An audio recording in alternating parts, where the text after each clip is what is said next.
how to collect form field data manually and store it in GTM variables.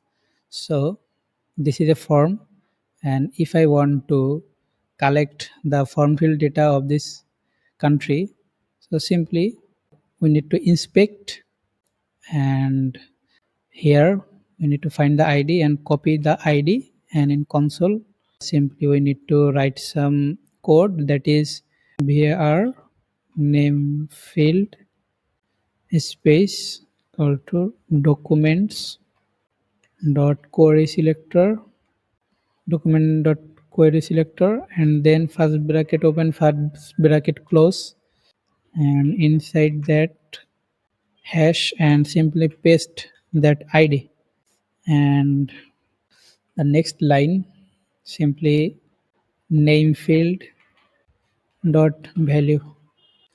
So here you can see Bangladesh.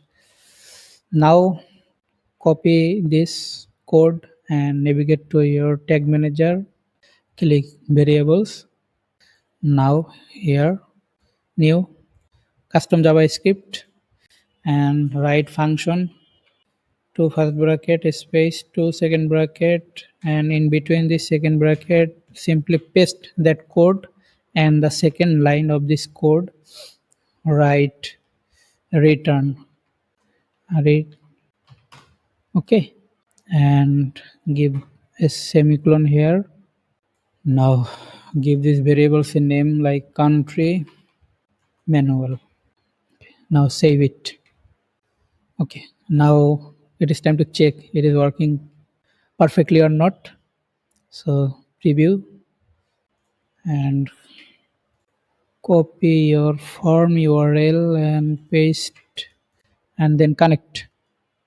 Now it is connected, and now simply submit this form, and then we can check it is working perfectly or not.